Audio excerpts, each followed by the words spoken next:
అప్పుడెప్పుడో యేసు ప్రభు వారు చనిపోయినప్పుడు కొంతమంది స్త్రీలు సమాధి దగ్గరికి వెళ్ళారట. సమాధి మీద ఒక పెద్ద బండ పెట్టబడి ఉంది. కారణం ఏంటంటే ఆనాటి కాలంలో యూదులు రోమన్ గవర్నమెంటు వారికి సిఫారసు పెట్టారు, అయ్యా ఈ సిలువ వేయబడిన యేసు నేను 3వ దినాన లేస్తాను అన్నాడు. ఆయన శిష్యులు ఆయన ఎత్తుకొని పోతే ఆయన లేచాడని ఆయన గూర్చి పరిచయం చేస్తారేమో ప్రజలకే. అలా జరగడానికి వీల్లేదు. కాబట్టి ఏ సమాధిలో యేసు ప్రభువు వారు పెట్టబడ్డాడో ఆ సమాధికి ఒక పెద్ద రాతిని అడ్డంగా పెట్టి దానికి సీలేసారట. సీలేసింది ఎవరు? రోమన్ ప్రభుత్వం వారు. వేయించింది ఎవరు? యూదులు. యేసు ప్రభు వారు ఎవరు? యూదుడే. ఇక్కడ నేను మీకు ఒక మాట చెబుతా, నన్ను అన్నిదా భావించొద్దు. కీడు చేసే మనసు ఎవరికి ఉంటుందంటే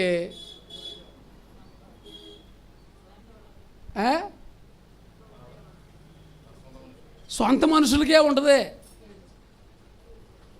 నిజంగా యేసు ప్రభు వారు సిలువ వేయబడడానికి, యేసు ప్రభు వారు సమాధి భద్రం చేయబడడానికి కారణం ఎవరయ్యా అంటే సొంతోళ్ళే కారణం. ప్రభునందు ప్రియమైన దేవుని బిడ్డలారా, అందుకే మీరేం చేయాలి తెలుసా? సొంతోళ్ళ దగ్గర చాలా జాగ్రత్తగా ఉండాలి. పెద్దోళ్ళు ఒక సామెత అన్నారు, కాని వాళ్ళకేం కంచాల్లో పెడతారంట, అయిన వాళ్ళకేమో. కారణం ఏంటంటే అయిన వాళ్ళ స్వభావం ఇది. లేకపోతే నువ్వు నిజంగా ప్రేమిస్తే వాళ్ళు ఎందుకు ప్రేమించరు? నేను రియల్గా చెబుతున్న ఈ మాట. మనం నిజంగా ప్రేమిస్తే మనల్ని ప్రేమించరా? రొట్టి పెట్టి నమ్మకి రొట్టిన్నర పెట్టాలని రాయబడి ఉంది. మన మనస్సు మంచిదైతే, మన నోరు మంచిదైతే, మన ఊరంతా మంచిదైంది. కొట్టండి చప్పట్లు. యేసు ప్రభువు వారు ఎందుకు వచ్చాడు ఈ లోకానికి?